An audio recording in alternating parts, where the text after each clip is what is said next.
الحمد لله وكفى وسلام على عباده الذين اصطفى.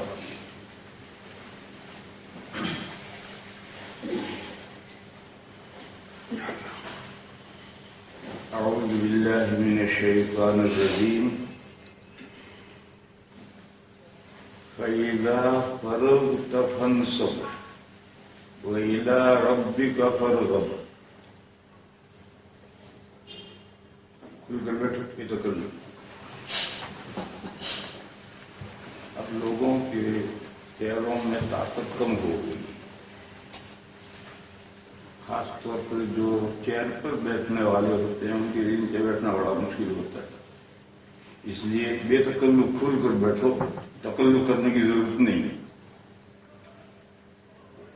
دوسری بات یہ عرض کرنی ہے کہ عام مسلمانوں کا جو مجمع ہوتا ہے ان کو باتیں کہی جاتی ہیں وہ سن کر چلے جاتے ہیں، لیکن خواص کا جو مجمع ہوتا ہے اس کی صورت یہ نہیں ہوتی. خواص کے مجمع میں تھوڑی بات کی جاتی ہے، پھر خواص کے سوالات سنے جاتے ہیں اور ان کے جوابات دیے جاتے ہیں. اس میں افادیت زیادہ ہوتی ہے، فائدہ اس میں زیادہ پہنچتا ہے. کیوں میں باہر کا آیا ہوں، یہاں کے ماحول سے واقف نہیں، مسائل سے واقف نہیں، صورتحال سے واقف نہیں. جب لوگوں کے مختلف سوالات سامنے آئیں گے تو مجھے بھی پتہ چلے گا. اس لیے یہ آج خواص کی مجلس ہے، عوام کی نہیں. اس لیے تھوڑی بات میں کروں گا، اس کے بعد پھر باتیں کریں گے. تھوڑی بات میں کروں گا، اس کے بعد پھر ہم آپس میں باتیں کریں گے. آپ اپنی ضروریات کی باتیں چھیڑیں، میرے علم میں جو ہے میں جواب دوں گا. اس کے بعد حضرت نے ایک مسئلہ چھیڑا ہے اور وہ مسئلہ ہمارا سب کا ہے، لہذا پہلے تھوڑی سی گفتگو اس پر کر لیں. وہ مسئلہ یہ ہے کہ یہ دیوبندیت کیا چیز ہے. ساری دنیا میں مسلمان ہیں، ساری دنیا میں قرآن ہے، ساری دنیا میں حدیث ہے، کہ یہ دیوبندیت کیا چیز ہے. اس کو ہر سمجھدار آدمی سمجھنا چاہتا ہے، جاننا چاہتا ہے. حضرت نے یہ مسئلہ چھیڑا تھا تو اب مناسب یہ معلوم ہوتا ہے کہ پہلے اسی مسئلے پر تھوڑی گفتگو کر لیں. بھائیوں اور بزرگوں، آپ جانتے ہیں وہ کتنا بھی شاندار سے شاندار محل بلڈنگ ہو، لیکن اس پر ایک زمانہ گزر جاتا ہے تو اس میں تبدیلیاں رونما ہو جاتی ہیں. پینٹ پھیکا پڑ جائے گا کہیں کہیں سے، صحن میں کھڈے کہیں کہیں سے پڑ جائیں گے، چھت میں مکڑیاں جالے تن دیں گی اور وہ جالے لٹک جائیں گے. یہ قدرتی عمل ہے. بس ایسی صورت میں بلڈنگ کی رینیول کرنی پڑتی ہے. صحن میں کھڈے پڑ گئے ہوں تو مسالہ لاؤ، بھرو، صاف صحیح کرو، صحن کو صحیح کرو. پینٹ پھیکا پڑ گیا ہے جگہ جگہ تو پینٹ کا ڈبہ لاؤ، پوچھ لاؤ، اس کو ٹھیک کرو. چھت میں سے مکڑیوں نے جالے تنے ہیں اور وہ جالے لٹک گئے ہیں تو جھاڑو لاؤ، بانس لاؤ، بانس پر باندھ کر جھاڑو لاؤ، چھت کو صاف کرو. یہ عمل گزشتہ انبیاء کے زمانے میں نہیں ہوتا تھا. نبی پاک صلی اللہ علیہ وسلم کا دین چونکہ قیامت تک رہنا ہے تو اب یہ عمل ضروری ہے، ورنہ تو بلڈنگ کا ستیاناش رہ جائے گا. نبی پاک صلی اللہ علیہ وسلم سے پہلے بھی یہ صورت پیش آتی تھی اور ایک نیچرلی ہے. جب بلڈنگ بگڑتی چلی گئی اور اللہ کا نازل کیا ہوا دین ختم ہو گیا تو پھر اللہ کا دوسرا پیغمبر بھیجتے تھے. وہ آ کر 9 لوگوں کو ان کی اصلاح کرتا تھا. اب نبی پاک صلی اللہ تعالی علیہ وسلم تو آخری پیغمبر، آپ کے بعد قیامت تک کوئی نیا نبی نہیں آنا،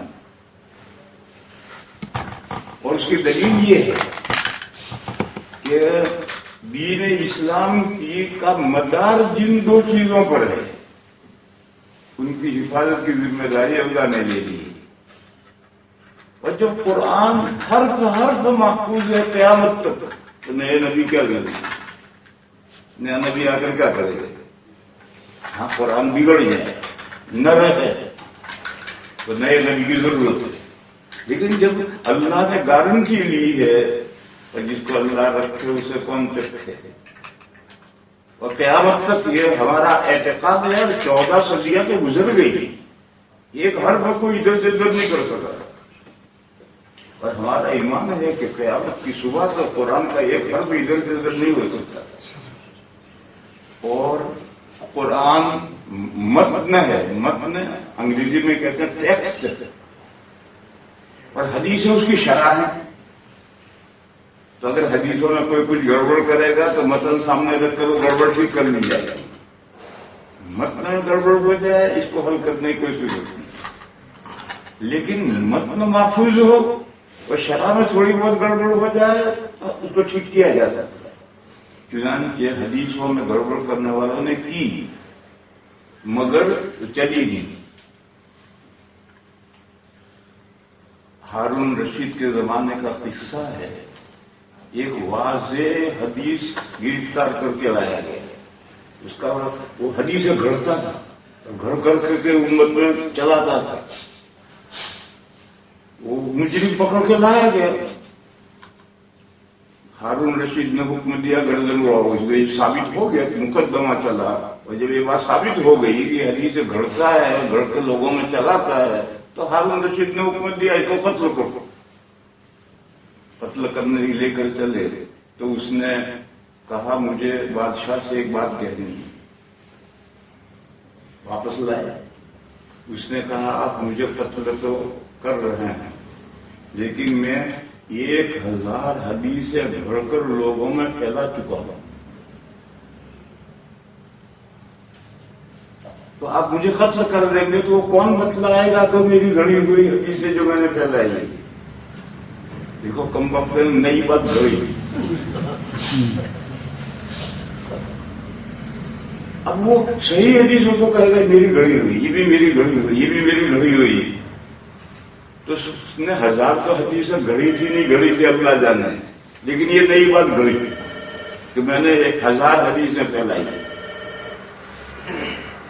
تو ابھی ہارون رشید رحمہ اللہ نے کہا لے جاؤ اسے قتل کرو، اور وہاں ایک محدث بیٹھے تھے، اس نے اشارہ کیا کہ یہ شیخ بیٹھے ہیں، یہ تیری گھڑی ہوئی حدیثوں کو صحیح حدیثوں میں سے ایسا نکال کر باہر کر دیں گے جیسے گوندے ہوئے آٹے میں سے بال کھینچ کر نکال دیا جائے، آٹا گوندھا جس میں بال آ گئے، اب اس بال کو پکڑ کر کے کھینچ لیا تو بال پر آٹے کا کوئی جز نہیں آیا، اور بال کا کوئی جز آٹے میں نہیں رہے، تو تیری گھڑی ہوئی حدیثوں کو تو صحیح حدیثوں میں یہی طرح سے نکال کر الگ کر دیں گے۔ مجھے اس قصے میں کیا سمجھانا ہے کہ حدیثوں میں گڑبڑ کرنے والوں نے کی، مگر اس گڑبڑ کو نکالنا، واضح کرنا، سمجھنا آسان ہے، کیونکہ حدیث تو شرح ہے قرآن کی، اور جب متن محفوظ ہے تو شرح کو ٹھیک کرنا کیا مشکل، جو شرح متن کے موافق ہے وہ معتبر ہے، متن کے خلاف ہے وہ غیر معتبر ہے۔ اسی لیے اصول حدیث میں سے ایک رائے ہے کہ حدیثوں کو قرآن پر پیش کرو، اللہ کتاب اللہ، ایک رائے ہے۔ تو جب قرآن کریم قیامت تک محفوظ ہے اور قرآن کریم کی تبیین و تشریح شرح قیامت تک کے لیے محفوظ ہے تو اب نئے نبی کی کیا ضرورت؟ اسے کوئی نیا نبی نہیں آئے گا، لیکن جو اسلام کا محل ہے یعنی امت مسلمہ، اسلام کا محل کیا ہے؟ قرآن و حدیث کا معدل ہے، اور اس ماڈل کے مطابق یہ امت مسلمہ تیار ہوئی. یہ جو محل ہے اس محل میں فساد آئے گا، نیچرلی بات ہے. زمانہ طویل گزرنے کے بعد یہ صورتحال آتی ہے. جب ایسی صورتحال پیش آتی ہے تو اللہ تعالی ایک لمبا زمانہ گزرنے کے بعد، مثلا 100 سال گزرنے کے بعد ایسی شخصیتیں پیدا کرتے ہیں جو اسلام کے محل کو رینیول کر کے تر و تازہ کر دے، جیسا تھا ویسا کر دے.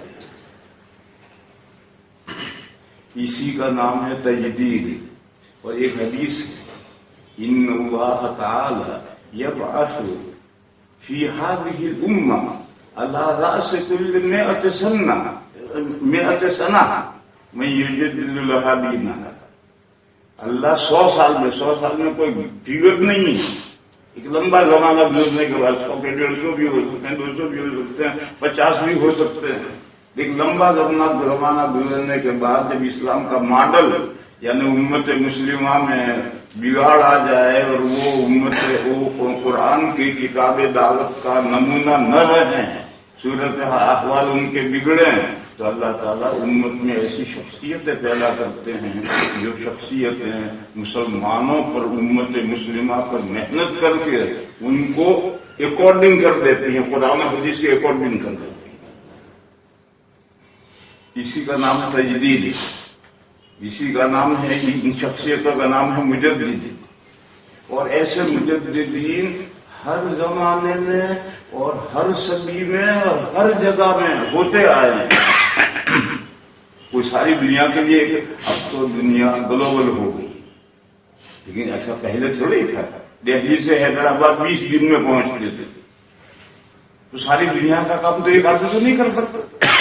الگ الگ شخصیت وجود میں آتی تھی، الگ الگ ملکوں میں الگ الگ آدمی اللہ پیدا کرتے تھے اور وہ امت کے لیے ان کے دل کو نیا کرتے تھے، رینیول کر دیتے تھے. یہ حدیثوں کی روح سے ایسا ہمیشہ ہوتا رہا. اور جب ایسی شخصیتیں پیدا ہوتی ہیں تو مخالفتیں بھی بڑھتی ہیں، کیونکہ جو امت میں بگاڑ آ گیا ہے وہ اس کو بگاڑ نہیں سمجھ رہے، وہ اس کو دین سمجھ رہے. اب ان سے کوئی کہے کہ تمہارے اندر یہ بگاڑ ہے تو ماننے کے لیے تیار نہیں ہے، یہی دین ہے. اس بگاڑ کو کہیں گے کہ یہی دین ہے تو پھر اس ایسی صورت میں کشمکش شروع ہوتی ہے. وہ کیا کہیں گے؟ یہ جو پینٹ میں جگہ جگہ دھبے آئے ہیں، یہ پینٹ نہیں بگڑا ہے تو پھول بوٹے بنائے ہیں. اور صحن میں جو کھڈے پڑے ہیں، کھڈے نہیں پڑے تو اس لیے بنائے تاکہ پھسل نہ جائے. اور چھت میں سے جو مکڑی کے جالے لٹک رہے ہیں ان کے جالے نہیں، یہ تو پانی لٹکا ہے. ایسے شخصیتیں جو پیدا ہوتی ہیں وہ مجدد بدعت ہوتے ہیں. ہمیشہ جب بھی دین کا جو مجدد آئیں گے تو ان کی مخالفت میں بدعات کے ہم نوا بھی پیدا ہو جائیں گے، کھڑے ہو جائیں گے. اس کے بعد پھر آگے یہ سمجھو علماء نے یہ بات لکھی ہے. میں نے ایک بات تو میں نے کہی کہ ساری دنیا کا ایک مجدد ہونا ضروری نہیں ہے، اور ساری دنیا کا مجدد ایک ہی وقت میں آئے یہ بھی ضروری نہیں. اسی طرح سے مجدد کے لیے شخصیت واحدہ ہونا بھی ضروری نہیں، 1 پرسن بھی ہونا ضروری نہیں. ایک پورا ادارہ یہ کام کرے تو ایسا ہوتا ہے. اس میرے بزرگ اور بھائیوں 100 سال 150 سال پہلے جب صورتحال بگڑ گئی تو اللہ تعالیٰ نے کچھ بندوں کو کھڑا کیا. انہوں نے ایک چھوٹا سا مدرسہ اسلامیہ عربیہ قائم کیا. کوئی یونیورسٹی نہیں، کوئی بہت بڑا ادارہ نہیں، چھوٹا سا اسکول مدرسہ اسلامیہ عربیہ قائم کیا. وہی درخت تناور بن گیا ہے. اس پر پھل آئے اور ان پھلوں کو ایک دنیا نے فائدہ اٹھایا اس سے. اور جب یہ کام شروع ہوا تو اسی ہندوستان میں شدید مخالفت کرنے والے بھی پیدا ہوئے اور سخت سے سخت مخالفتیں ہوئی. حضرت شاہ ولی اللہ صاحب علیہ الرحمٰن حجت اللہ بالغہ میں لکھا ہے کہ ایسی صورت میں مخاصمات شروع ہو جاتے تھے اور ان مخاصمات میں حصہ لینا افضل جہاد ہے. حضرت شاہ ولی اللہ صاحب نے یہ بات لکھی. بس دارالعلوم دیوبند نام ہے اس تجدیدی کارنامے کا جو امت کی صورتحال میں بگاڑ پیدا ہونے کے بعد میں ادارہ قائم ہوا اور ادارہ آہستہ آہستہ بڑھتا رہا. فضلہ نکلتے رہے, ساری دنیا میں پھیلتے رہے اور درختوں سے درخت لگتے رہے. یہاں ذہن میں آپ کے بات رکھنا چاہیے کہ دارالعلوم دیوبند صرف اس مدرسے کا نام نہیں ہے جو دیوبند میں ہے, بلکہ دنیا کے طول و عرض میں, ہندوستان نہیں دنیا کے طول و عرض میں جو بھی شخص دین کی تجدید اور دین کی اصلاح کے لیے کام کرتے ہیں, جو بھی ادارے کام کرتے ہیں اور جو قرآن و حدیث کی صحیح تعلیم دیتے ہیں, وہ سب دارالعلوم کی شاخیں ہیں, وہ سب دارالعلوم ہیں. بلکہ جو صراط مستقیم پر ہے وہ دیوبندی ہے. کیا ہے اسے دیوبند کا نام بھی نہ سنا. اور جو صراط مستقیم پر نہیں ہے وہ دیوبندی نہیں ہے, چاہے دیوبند میں پیدا ہو, چاہے وہ دیوبند میں پیدا ہو, وہ دیوبندی نہیں ہے. اور جو صراط مستقیم پر ہے وہ دیوبندی ہے, چاہے اسے دیوبند کا نام بھی نہ سنا. بس دیوبندیت نام ہے صراط مستقیم پر گامزن ہونے کا. اس کی تھوڑی تفصیل یہ ہے کہ دیوبند نام ہے ایک تحریک کا.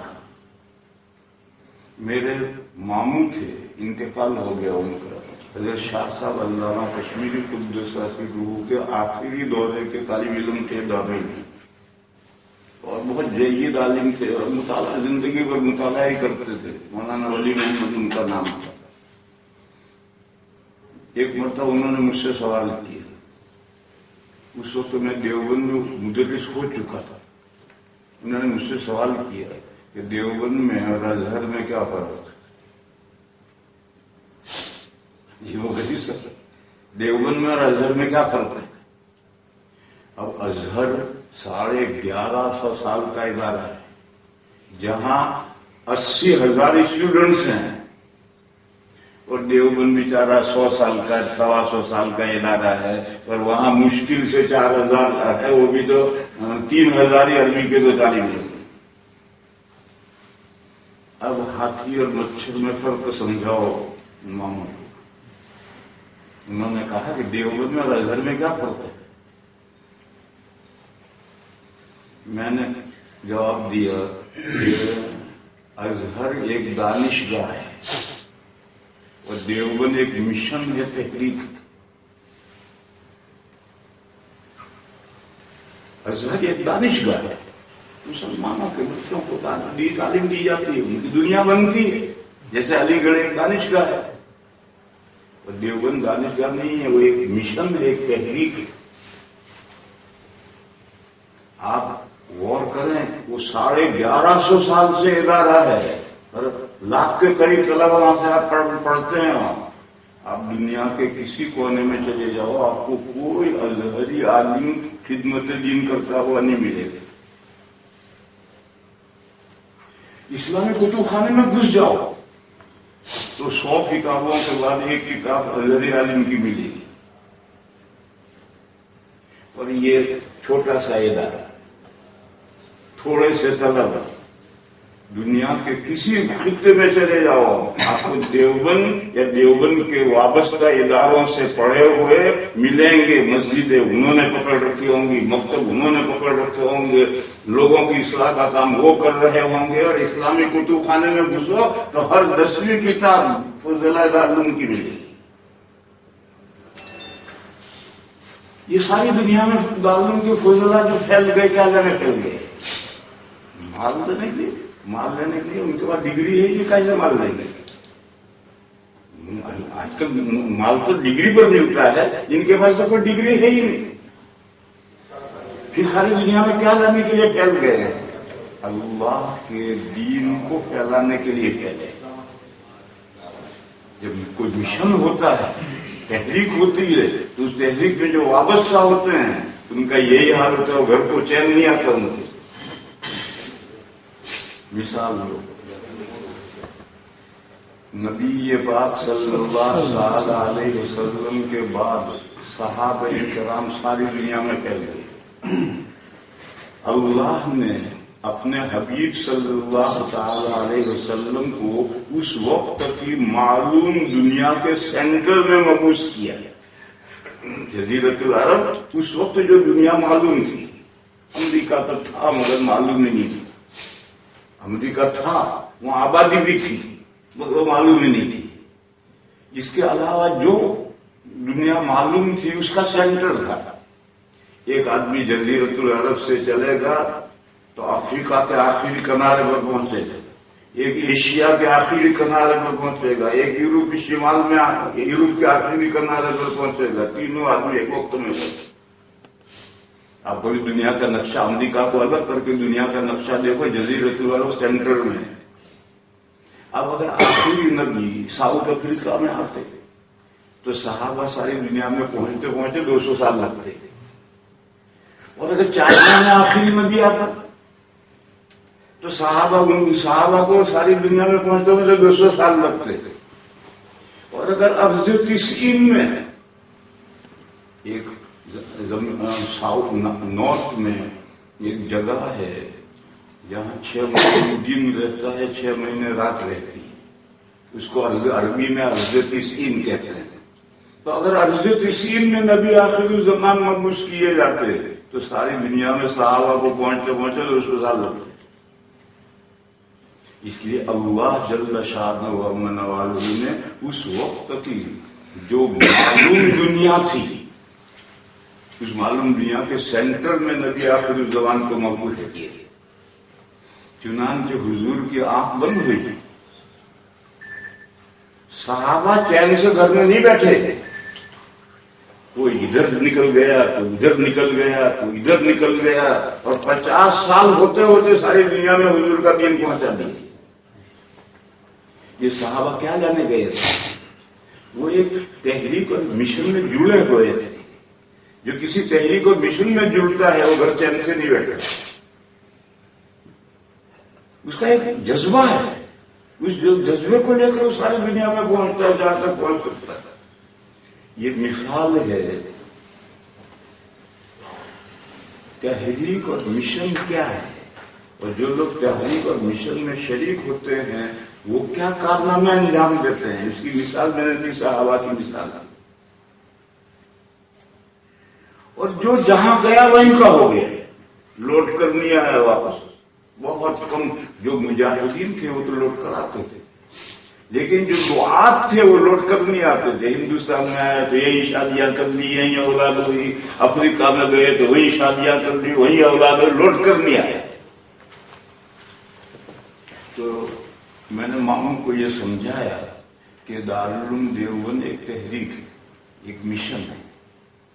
دارالعلوم کا ہر فاضل ہم طلبا سے نہیں کہتے، ہم تو پڑھاتے ہیں، مگر اس کے دل میں کٹ کٹ کر ایک جذبہ بنا ہوا ہے، اور وہ اللہ بھرتے ہیں، ہم نہیں بھرتے. ہم تو پڑھاتے، میں 40 سال سے پڑھا رہا ہوں. میں نے کبھی طلبا کے سامنے یہ تقریر نہیں کی کہ تمہیں فارغ ہو کر یہ کرنا ہے، نہیں. اللہ ان کے دلوں میں بات ڈالتے ہیں، کوٹ کوٹ کے بھر دیتے ہیں، اور پھر وہ فارغ ہونے کے بعد کوئی کہیں نکل گیا، کوئی کہیں نکل گیا، اور جو جہاں گیا وہیں کا ہو گیا. صحابہ کی یہی شان تھی، جہاں گئے وہیں. ایک مرتبہ میں ٹرکی گیا، استنبول گیا، تو وہاں جو مفتی اعظم ہیں ان سے ملاقات کے لیے ہم نے ٹائم نہیں، ملاقات کے لیے گئے تو ایک بوڑھے آدمی جن کی 70 سے کم عمر نہیں تھی اور بالکل ڈر مونڈے تھے، ہمیں بتلایا کہ مفتی اعظم. خیر ہم گئے، ہم نے ملاقات کی، عربی میں تھوڑی بہت بات کی. وہاں ایک آدمی جوان، بالکل شاندار وزن کا بہترین داڑھی. تو ایسے نیک آدمی کی طرف تو طبیعت مائل ہوتی ہے. جب ہم نے مفتی اعظم سے ملاقات کر کے ہم فارغ ہوئے تو ہم نے ان سے پوچھا آپ کو؟ اس نے کہا میں نائب مفتی ہوں. میں نے کہاں کے ہیں؟ اردو بول رہا تھا کہ میں نائب مفتی ہوں. میں نے کہا کہاں کے ہیں؟ میں بہار کا تھا. میں نے کہا تم کہاں پڑھا تھا؟ میں دارالعلوم دیوبند کا فارغ ہوں. میں نے کہا دارالعلوم دیوبند کے فارغ ہو، تم یہاں نائب مفتی بن گئے، کیسے بولتے؟ چلنے میں دیوبند سے فارغ ہو کر ازہر میں گیا اور ازہر میں پڑھا، وہاں سے فارغ ہوا. اس وقت میں طلب آئی کہ ہمیں ایک نائب مفتی چاہیے، تو ازہر نے میرا نام بھیج دیا تو میں آ گیا. تو اللہ اسباب بھی بناتے ہیں، اسی طریقے سے بندوں کو جہاں کام کی ضرورت ہے وہاں پہنچاتے ہیں. بس دارالعلوم دیوبند کی تفصیل تو بہت ہے میرے بھائیوں اور بزرگوں. خلاصہ دو باتیں، ایک احیاء سنت اور دوسری امحاء بدعت. ان دو پوائنٹ پر محنت کرنا، بدعتوں کو مٹاؤ اور سنتوں کو زندہ کرو. باقی پڑھنا پڑھانا، قرآن پڑھانا، فقہ پڑھانا، فقہ حنفی پڑھانا، فقہ شافعی پڑھانا، سب کچھ پڑھانے سب ہے. لیکن دیوبند جس مشن اور تحریک کا نام ہے، وہ تحریک اور مشن یہ ہے احیاء سنت اور امحاء بدعت. اور یہ در حقیقت دو نہیں ہیں، ایک ہی ہیں. جب سنت زندہ ہوگی تو بدعت خود ہی رفو چکر ہوگی، اور رفو بدعت کو تم بھگاؤ گے تو اس کی جگہ ضرور سنت آئے گی.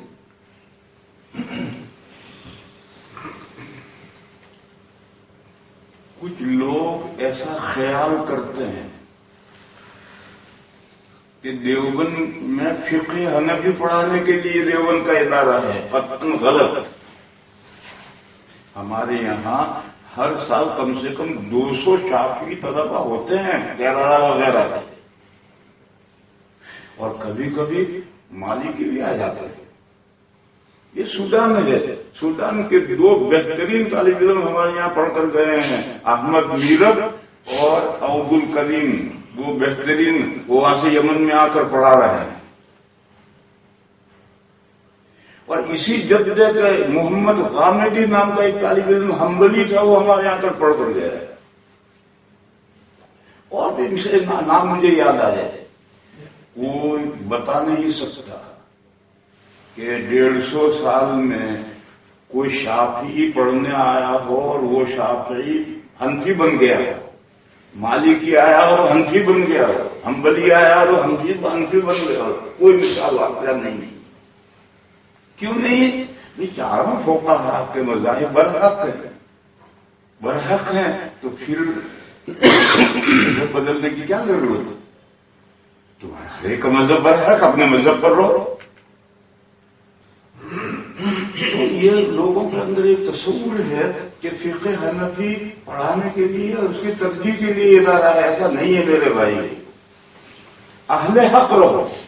ائمہ اربعہ کے جو فالوورز ہیں وہ اہل حق ہیں. اہل حق رہو، اور یہ مشن ہے دارالعلوم کا، اس میں حصہ لو. ساری دنیا میں پھیلو، سنتوں کو زندہ کرو، بدعتوں کو مٹاؤ، اور مسلمانوں کی دینی خدمت کرو. یہ دیوبند کی تحریک کا ایک خلاصہ ہے. اس کے بعد پھر ہمارے قاری صاحب نے ایک سورہ پڑھی ہے. وہ پوری سورت تو میں بیان نہیں کر رہا، اس کے آخر کی 2 آیتیں ہیں. ان 2 آیتوں کو سمجھ لو، اسی پر میں بات ختم کر دوں. سمجھداروں کے سامنے لمبی بات اچھی نہیں رہتی. میرے جیسے جاہل ہیں ان کو گھنٹوں سنو، وہ سنیں گے. لیکن سمجھداروں کے سامنے زیادہ لمبی بات ٹھیک نہیں رہتی ہے. عربی کا ایک مقولہ ہے العاقل تکفیہ اشارہ. سمجھداروں کے لیے اشارہ کافی ہوتا ہے، مختصر بات ان کے سامنے کرنی چاہیے. اس لیے جو سورت قاری صاحب نے پڑھی ہے وہ سورت سبھی جانتے ہیں. اس سورت کے آخر کی 2 آیتیں ہیں جس میں نبی پاک صلی اللہ علیہ وسلم سے اللہ نے ایک بات کہی. کائنات میں ہمارے آقا سے برگزیدہ کوئی نہیں، اور جب وہ شخصیت ان 2 باتوں کی محتاج ہے اور اللہ اپنے حبیب کو یہ 2 باتیں کہہ رہے ہیں تو ہم نہیں محتاج نہیں. کیا فرمایا؟ فَإِذَا فَرَغْتَ فَانصَبْ. آخری آیت ہے، اس سے پہلے آخری آگے فَإِذَا فَرَغْتَ فَانصَبْ وَإِلَىٰ رَبِّكَ فَارْغَب. جب آپ فارغ ہو جائیں، ذمہ داریاں دوسروں نے اٹھا لی. فارغ ہونے کا مطلب دنیا میں فارغ تو کوئی ہوتا نہیں، لیکن فارغ ہونا ہے کہ ذمہ داریاں دوسروں نے اٹھا لی. بس اب آپ ہم میری بندگی میں اپنے آپ کو تھکائیے.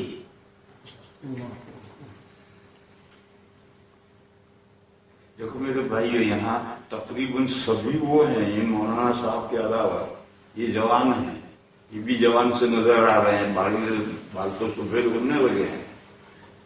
باقی ہم سب اس مرحلے میں ہیں کہ ذمہ داریاں ہماری ہلکی پڑ گئی. ہمارے کام ہماری اولاد نے سنبھال لیے، نوکروں نے سنبھال لیے. تو جب اللہ نے اپنے حبیب صلی اللہ علیہ وسلم کو یہ کہا کہ جب آپ فارغ ہو جائیں، ذمہ داریاں ہلکی پڑ جائیں، صحابہ ذمہ داریاں سنبھال لیں، تو اب آپ اپنے آپ کو میری بندگی میں عبادت میں تھکائیے. میری بندگی کیجیے نہیں، اتنی بندگی کیجیے، اتنی بندگی کیجیے کہ آپ تھک جائیں. چنانچہ آخری زمانے میں نبی پاک صلی اللہ تعالی علیہ وسلم رات میں تہجد اتنے لمبے پڑھتے تھے کہ پیروں پر ورم آ جاتا تھا. حدیثوں میں کہ پیروں پر ورم آ جاتا تھا. ایک مرتبہ صحابہ نے عرض بھی کیا کہ یا رسول اللہ نے آپ کے اگلے پچھلے سارے گناہ معاف کر دیے ہیں. معاف تو سبھی انبیاء کے گناہ ہے ہی نہیں،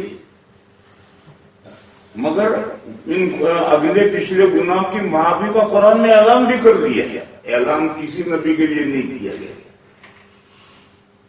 تمام انبیاء معصوم ہیں مگر اعلان نہیں کیا گیا. لیکن حضور کے لیے تو اعلان بھی کر دیا گیا ہے. پھر آپ کو عبادت اتنی لمبی پور مشقت عبادت کی کیا ضرورت ہے؟ اتنے لمبے تہجد پڑھنا تو پیروں پر ورم آ جاتا ہے. تو کیا پیارا جواب دیا. فرمایا وہ کرم اللہ نے میرے ساتھ کیا ہے جو کسی انسان پر نہیں کیا، کہ میرے اگلے پچھلے گناہوں کی کوتاہیوں، گناہ لفظ میں صحیح نہیں استعمال کر رہا، کوتاہیوں، اگلے پچھلی کوتاہیوں کی معافی کا اعلان کر دیا. کسی انسان کے لیے اعلان اللہ نے نہیں کیا، صرف میرے لیے کیا. تو پھر میری ذمہ داری کیا بنتی؟ افلا اکون عبد شکور. مجھے تو اس میں یہ ہے کہ جو اللہ نے حکم دیا کہ اللہ فرق کا فانصب، جب آپ کی ذمہ داریاں ہلکی پڑ جائیں تو اب اس میں لگو، میری بندگی میں لگو. اور لگو نہیں، اتنے لگو کہ اپنے آپ کو تھکا دو. پھر اسی مضمون کو فرمایا وَإِلَىٰ رَبِّكَ فَارْغَب. اب دنیا کے جمیلے کم چھوڑو، دنیا کے جمیلے کم کرو، چھوڑو، اور اپنے پروردگار کی طرف رغبت کرو، ادھر متوجہ ہو جاؤ. یہ اس سورت کے آخری 2 آیتیں ہیں، اس میں اللہ نے اپنے حبیب صلی اللہ علیہ وسلم کو جو بات کہی ہے، میرے بھائیوں، ہم اس بات کے 1000 درجہ زیادہ مخاطب ہیں اور محتاج ہیں۔ یہاں رک کر ایک مسئلہ سمجھو، میں نے کہا تھا کہ میں نے گناہ لفظ جو ہے یہ غلط کہا، کوتاہیاں۔ عربی میں 4 لفظ ہیں، معصیت، سیئہ، خطیہ اور ذنب، اور ان میں یہی ترتیب ہے۔ معصیت کا ترجمہ نافرمانی،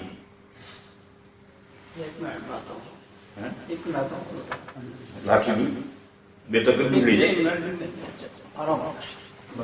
بھائی، حضرت کا راستہ جو لاٹھی چارج حضرت لے جائے، اس کو دینا بے تکلف لے جائے۔ بڑھاپے میں پیشاب کی ضرورت پیش آتی ہے، اچانک تقاضا ہوتا ہے، شدید تقاضا ہو جاتا ہے۔ ہماری ایک جوانی باتیں روا گئی، 6 گھنٹے پیشاب روکے رہے، جوانی کی بڑھاپے میں نہیں روک سکتے، بڑھاپے کے بھی عجیب احوال ہے۔ تو معصیت کے معنی ہیں نافرمانی۔ بڑے نے حکم دیا یہ کام کرو، نہیں کرتا، یہ نافرمانی۔ اللہ نے حکم دیا، ایک فرمان دیا نماز پڑھو، نہیں پڑھو، یہ نافرمانی ہے۔ یہ سب سے بڑا بھاری کبیرہ گناہ ہے۔ پھر اس سے نیچے سیئہ ہے، اس کی جمع سیئات ہے، اس کے معنی برا ہے۔ یہ اس نافرمانی سے نیچے کا گناہ ہے۔ اس میں نافرمانی نہیں ہوتی، برا کام ہو جاتا ہے، نافرمانی کا تو ارادہ نہیں ہوتا ہے، لیکن نافرمانی کے ارادے کے بغیر بھی انسان ہے، شیطان پیچھے پڑا ہوا ہے، نفس ساتھ لگا ہوا ہے، بعض برائیاں ہو جاتی ہیں۔ اور یہ گناہ کبیرہ اور صغیرہ کے درمیان کا واسطہ ہے، برزخ۔ علامہ بزدوی، علی بزدوی رحمۃ اللہ علیہ نے یہ مضمون بیان کیا ہے۔ حضرت شاہ صاحب علامہ کشمیری نے اپنی تقریروں میں سے کھولا ہے کہ کبیرہ اور صغیرہ کے درمیان میں سیئہ ہے، ان کے درمیان کا ایک درجہ فقہا نے نہیں بیان کیا، لیکن علی بزدوی نے بیان کیا۔ حضرت علامہ کشمیری نے فیض الباری میں مضمون ملے گا۔ پھر سیئہ برائی، اس سے نیچے ہے خطیہ، چوک۔ خطیہ کے معنی چوک، یہ اور ہلکا گناہ ہو گیا، ہلکی کوتاہی ہو گئی، چوک۔ مگر چوک کے بھی احکام ہیں۔ اگر آدمی روزہ رکھ کر کے وضو کرے اور وضو کرنے میں خطا ہو جائے اور چوک جائے اور پانی گلے سے نیچے چلا جائے، روزہ ٹوٹ جائے، بھول نہیں، خطیہ، خطا ہو جائے، چوک جائے اور پانی چلا جائے تو روزہ ٹوٹ جائے، وہ گناہ نہیں ہوگا، گناہ نہیں ہوگا، مگر روزہ ٹوٹ جائے۔ تو یہ خطیہ سیئہ سے نیچے کا گناہ ہے۔ پھر بالکل سب سے نیچے ذنب ہے، اس کی جمع ذنوب ہے، اور اس کے معنی ہے نامناسب بات۔ یہ سرے سے گناہ نہیں، لیکن نامناسب بات تو بہرحال نامناسب ہے، نامناسب بات بہرحال نامناسب ہے، اگرچہ وہ گناہ نہیں ہے۔ قرآن کریم نے جہاں حضور کے لیے یہ اعلان کیا ہے تو ذنب اعلان کیا ہے۔ یہ فرمایا اِنَّا فَتَحْنَا لَكَ فَتْحًا مُبِينًا لِيَغْفِرَ لَكَ اللَّهُ مَا تَقَدَّمَ مِنْ ذَنبِكَ وَمَا تَأَخَّرَ۔ ذنب استعمال کیا، اس لیے میں نے کہا تھا میں نے گناہ لفظ صحیح نہیں استعمال کیا، نامناسب بات۔ تو جس بندے کی نامناسب باتیں نیچے سے نیچے درجہ بھی نہیں ہے، اس کے پاس اگر ہے تو معاف، تو اس سے اوپر کے کہاں سے درجے ہوں گے اس کے پاس؟ اسی لیے تمام انبیاء معصوم ہوتے ہیں، معصوم ہوتے ہیں یعنی گناہوں سے، سیئات سے، برائیوں سے پاک ہوتے ہیں، ان سے گناہ اور سیئات سرزد نہیں ہوتی ہیں، اللہ ان کی حفاظت کرتے ہیں، انہیں نہیں دیتے ہیں۔ لیکن نامناسب بات کوئی ہو جائے تو اللہ اس سے درگزر فرمائیں گے، اور اللہ انبیاء کی نامناسب باتیں ہماری نامناسب باتوں سے بھی درگزر فرماتا ہے۔ حدیث میں ہے وضو کرو، چہرہ دھو گے تو چہرے سے جنوب نکل جائیں گے، جنوب بھی نہیں خطیہ بھی نکل جائیں گے۔ ہاتھ دو، ہاتھوں سے تمام جنوب اور خطایا نکل جائیں گے۔ سر پہ مسا کرو، سارے جنوب اور خطایا، جنوب اور خطایا، سیئات اور معاصی نہیں معاف ہوں گے وضو کرنے سے۔ تو ہم عاجز بندوں پر بھی اللہ کا یہ فضل و کرم ہے کہ وہ جنوب اور خطایا تو معاف کرتے ہیں۔ بس انبیاء جو معصوم ہیں، اگر فرض کرو، اس فرض کو سمجھو، یہ جو آیتیں ہیں وہ سورہ فتح کی شروع کے آیتیں ہیں۔ سورہ فتح نازل ہوئی ہے صلح حدیبیہ کے بعد۔ صلح حدیبیہ مکہ کے مشرکین کے ساتھ کی گئی تھی، تو مونچھ نیچی کر کے کی گئی، اور بعض صحابہ تو پریشان ہو گئے۔ حضرت فاروق اعظم کبھی ادھر جاتے تھے، کبھی ادھر جاتے تھے، کبھی ادھر جاتے تھے۔ لما نوتدنیت فی دیننا، حضور صرف ایک جواب دیتے تھے کہ میں اللہ کا رسول ہوں، میں اللہ کے حکم کے خلاف نہیں کر سکتا۔ صحابہ پریشان تھے کہ کیوں ہم اپنی مونچھ نیچی کر کے صلح کریں، دو ہاتھ کیوں نہ کریں ان کے ساتھ؟ حضور کے بعد ایک ہی جواب تھا، امت میں اللہ کا رسول ہوں، اللہ کے حکم کے خلاف نہیں کر سکتا۔ اب یہ جو صحابہ تیشیے تھے، ان کے خیال میں حضور نے صلح نامناسب کی، حقیقت نفس الامر میں نہیں، ان کے خیال میں حضور نے صلح نامناسب کی، تو اللہ نے آیت نازل کی، انا فتحنا لک فتحا مبینا لیغفر لک اللہ ما تقدم من ذنبک وما تأخر۔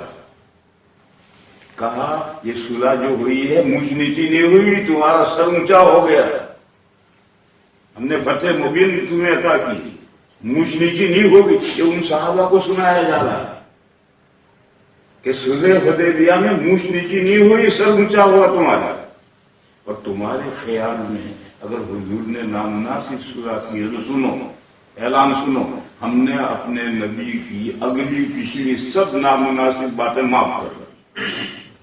اور تم کون ہوتے ہو ہر فقیری کرنے والے؟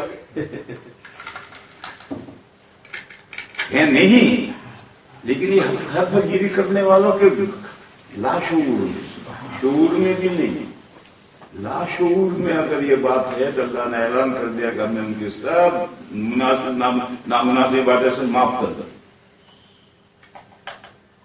چنانچہ حضرت عمر جو سب سے زیادہ کیش میں تھے، وہ خود فرماتے ہیں کہ اس سورت کے نازل کے بعد، نازل ہونے کے بعد میں نے بہت سی نمازیں پڑھی، صدقے کیے، غلام آزاد کیے کہ اللہ میری اس کو تاہی کو معاف کروائے، جو میں نے حضور کی شان میں جا کر دو بدو گفتگو کی تھی، اس بے تمیزی کو اللہ معاف کرے، میں اس کے لیے بہت اعمال کیے۔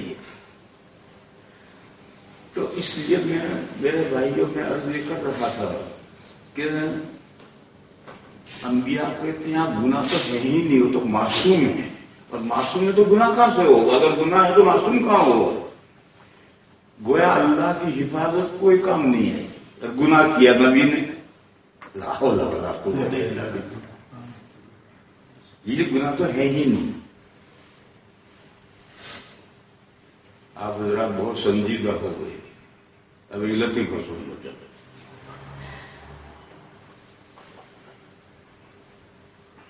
ایک صاحب جا رہے تھے، اچانک درخت گرا اور وہ بال بال بج گئے۔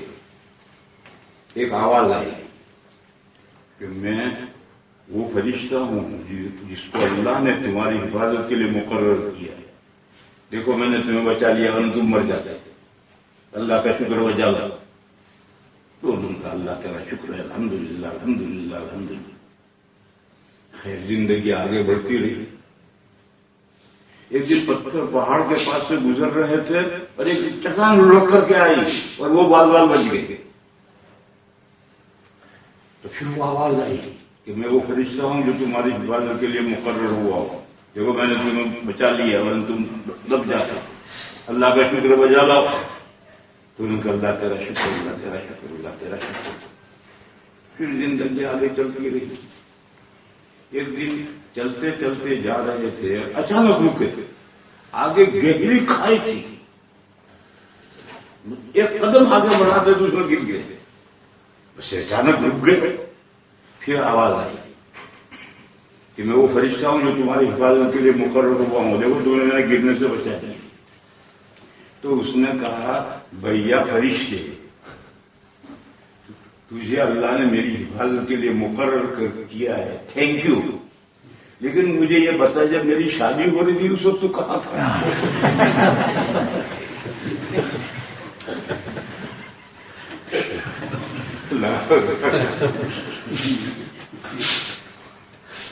تو فرشتہ تو اتنا بچا لیتا ہے، جس کو اللہ رکھے اسے کون رکھے؟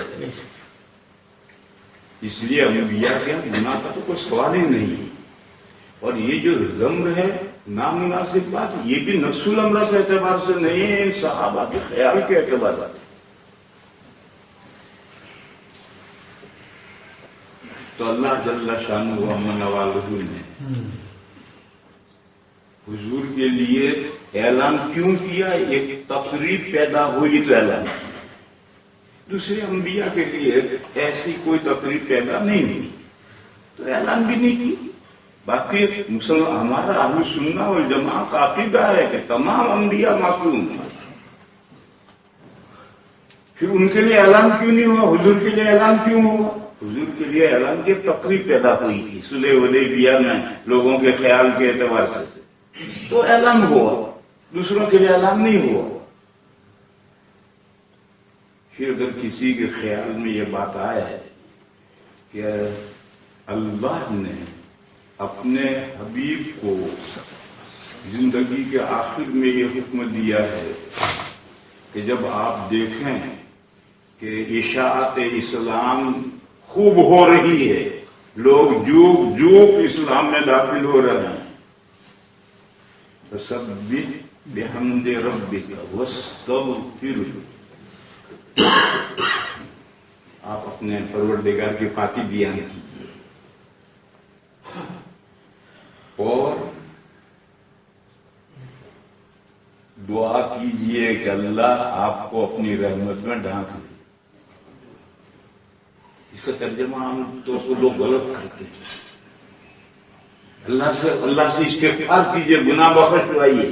اب وہ گناہ ہے نہیں تو کہاں سے بخشوائیں گے؟ تو یہ ترجمہ غلط کرنے کی وجہ سے ہے. اگر ترجمہ صحیح کر تو اشکال ختم ہو جائے.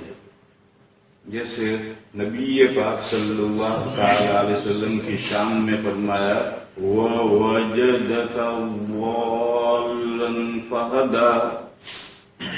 اب اس کا کوئی ترجمہ کرے کہ اللہ نے آپ کو گمراہ پایا، بس آپ کو راہ راست کو دکھائی. کتنا بڑا اشکال کھڑا ہو جائے. حضرت تھانوی قدس سرہ نے کتنا لطیف شاندار ترجمہ کیا. یہ کہا اللہ نے آپ کو دین سے بے خبر پایا تو باخبر. بالن کا ترجمہ کیا؟ دین سے بے خبر. تو ظاہر ہے جب اللہ کی وحی آئے گی تبھی تو حضور بھی دین سے باخبر ہوں گے. گمراہ اور چیز ہے، بے خبر اور ہے. اب کوئی اشکال نہیں، صحیح ترجمہ کر لو، کوئی اشکال نہیں. حضرت تھانوی کا یہ ترجمہ ہے کہ اللہ نے آپ کو دین سے بے خبر پایا ہے، بس باخبر ہو. ایسی ایک دوسری مثال ذہن میں آئی صحابہ کی شان میں. سورہ فتح کے آخر میں ہے اشداء علی الکفار رحماء بینہم. کافروں پر بڑے سخت، مومنین پر بڑے رحم دل. اب یہ ترجمہ کرو گے تو کافروں کے کام کھڑے ہوں گے. حضرت حکیم الاسلام مولانا طیب صاحب قدس سرہ اپنے وعظ میں اس کا ترجمہ کیا کرتے تھے کہ صحابہ غیروں کے سامنے تیز تھے اور اپنوں کے لیے نرم تھے. اب کیا اعتراض کوئی کرے گا؟ تو بعض مرتبہ غلط ترجمہ کرنے کی وجہ سے اشکال کھڑا ہوتا ہے. تو فاستغفرہ کے معنی ہے آپ اللہ سے دعا کیجئے کہ اللہ تعالیٰ اپنی رحمت میں آپ کو ڈھانپ دے. غفر زین فا اور را کے مادے میں ڈھانپنے کے معنی ہے. مغفر لڑائی میں ایک لوہے کی ٹوپی پہنتے تھے اس کو کہتے تھے، وہ سر کو ڈھانپ رکھتا تھا. تو اس مادے میں ڈھانپنے کے معنی ہے. اب اگر گناہ ہے تو گناہ معاف کر کے رحمت میں ڈھانپ لو، یہ بھی استغفار ہے. اور گناہ نہیں ہے تو بدردے اولا اللہ اس کو اپنی رحمت میں ڈھانپیں گے. اس لیے فاستغفرہ سے کوئی یہ خیال کرے تو یہ خیال کرنا صحیح نہیں. بہرحال بات اسی سے چلی گئی. میں تو یہ عرض کر رہا تھا کہ جو حکم اللہ نے اپنے حبیب کو دیا ہے کہ آپ جب فارغ ہو جائیں، ذمہ داریاں صحابہ اٹھا لیں، آپ کا کام ہلکا پڑ جائے، تو اب آپ کو اللہ کی بندگی میں لگنا ہے اور اتنا لگنا ہے کہ تھک کر چور ہو جائے. اور آپ کو اب دنیا کے جھنجھٹوں میں جھمیلوں میں متوجہ نہیں ہونا. اب آپ کو اپنے پروردگار کی طرف متوجہ ہونا. دیکھو حضور کو جو احکام دیے ہیں اللہ نے وہ در حقیقت امت کی نہیں. حضور تو کہاں دنیا کی طرف مائل تھے، مگر حضور کو جو احکام دیے گئے ہیں وہ پیش نظر امت ہے. لہذا میرے بھائیوں، اب میں بھی آپ کے ساتھ ہوں، میری بھی داڑھی سفید ہوگی، زبردستی کا میں جوان بناؤں. ہم سب اس مرحلے میں ہیں کہ ہماری ذمہ داریاں ہلکی پڑ گئی ہیں. اولاد بڑی ہو گئی، ان کی شادیاں کر دی، انہوں نے کاروبار سنبھال لیا، سب کچھ کر لیا. اب ہمیں اللہ کے دین کی، اللہ کی عبادت کی طرف متوجہ ہونا چاہیے.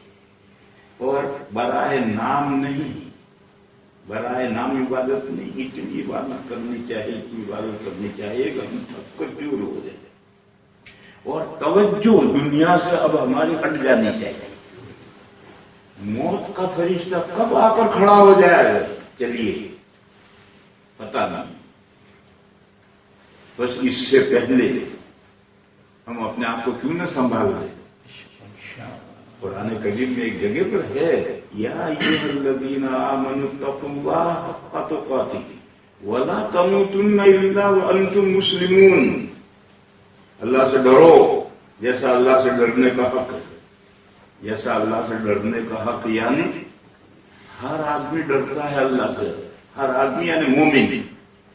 کسی مومن سے پوچھو وہ یہ کہتا اللہ سے ڈرتا ہوں. نماز نہیں پڑھتا وہ بھی ڈرتا ہے، روزہ نہیں رکھتا وہ بھی ڈرتا ہے، زکات نہیں دیتا وہ بھی ڈرتا ہے. اس کی وضاحت حضور کی وضاحت جیسی نہیں ہے، وہ بھی کہتا میں اللہ سے ڈرتا ہوں. یہ سارے جھوٹ بولتے ہیں، سچ بولتے ہیں. لیکن وہ ڈرتے ہیں جیسا ان کا جی چاہتا ہے ایسا ڈرتے ہیں. اللہ سے ڈرنے کا جیسا حق ہے ایسا نہیں ڈرتے. دو چیزوں میں فرق کرتے ہیں. یعنی ایک تو ہے کمپلیٹلی ڈرنا، ایک ہے پارشیلی ڈرنا، حصہ رسد ڈرنا. پارشیلی یعنی حصہ رسد ڈرنا، اور ایک ہے کمپلیٹلی ڈرنا. تو پارشیلی تو ہر ایک ڈرتا ہے لیکن اس سے کام نہیں چلتا. فرمایا اتقوا اللہ حق تقاتہ، اللہ سے ڈرو جیسا اللہ سے ڈرنے کا حق ہے، یعنی کمپلیٹلی ڈرو. یہ مجھے نہیں سنانا. فرمایا ولا تموتن الا وانتم مسلمون. تمہاری موت آنی چاہیے درا حالے کہ تم اللہ کے دین کے سامنے سرنڈر ہو، سرافگندہ ہو. اسلام کے معنی سرافگندہ ہونا. حالی، اب تو ٹریکٹر آ گئے. حالی بیل لے کر کھیت میں گئے، ایک دائیں گھمایا ایک بائیں گھمایا اور پھر اس نے جوا اٹھا کر کے یوں اٹھایا تو جو شاندار بیل ہیں خود ہی گردن ڈال کر جوا کندھے کو لے لے. یہ اسلام ہے. اسلام باب افعال کا مصدر ہے کہ معنی سر افگندگی. اور جوا اردو میں بھی رسپانسبلٹی کو کہتے ہیں، امانت کو کہتے ہیں، ذمہ داری کو کہتے ہیں. تو اللہ نے جو امانت نازل کی ہے، جو رسپانسبلٹی ذمہ داری انسانوں کو سونپی ہے، بہترین انسان وہ ہے کہ اس کو جوا دکھایا، اسے گردن سرنڈر ہو گئے. تو فرمایا تمہاری موت آنی چاہیے درحال ہے کہ تم احکام اسلام کے سامنے سرنڈر ہو. اس حال میں تمہاری موت آنی چاہیے. اس آیت کی تفسیر میں مفسرین کرام نے لکھا ہے کہ موت تو پتہ نہیں کس کو کب آئے گی، بس آیت پر عمل اسی وقت ہو سکتا ہے جب آدمی ہر وقت یہ سمجھے کہ 5 منٹ کے بعد موت میری آ سکتی. لہذا ہر وقت صرف گندا رہے، اللہ کے احکام کے سامنے موتی اور فرمان بردار رہے. موت کو آ جاؤ جب تم آنا، ویلکم، ہم تیار ہیں. پاکستان کے ہمارے ایک بزرگ گزرے ہیں ابھی، حضرت مولانا محمد یوسف لدھیانوی قدس سرروح، گولی ماری کسی نے شہید کیا. میری ان سے آخری ملاقات ہوئی لندن میں. میں ایک مسجد میں ٹھہرتا ہوں تو حضرت ملنے کے لیے میرے پاس آئے. ان سے بہت بڑے تھے لیکن ذرہ نوازی سے وہ آئے. کیوں آئے؟ ہم نے ایک مطلب پورے برطانیہ کا 10 سال کا ختم نبوت کا دورہ ساتھ کیا، اور پھر حضرت شیخ کے یہاں سہارنپور میں اعتکاف میں آتے تھے، اس لیے ہمارے تعلقات تھے. پھر ان کا کوئی ٹھیا نہیں تھا جہاں ٹھہرے، اور میں ایک مسجد میں ٹھہرتا تھا. اب میں ان سے ملنے جاؤں تو کہاں جاؤں؟ تو خود تشریف لائے. دوستوں نے تقریب بہر ملاقات کی، چائے ناشتہ. ایک سوپ آیا،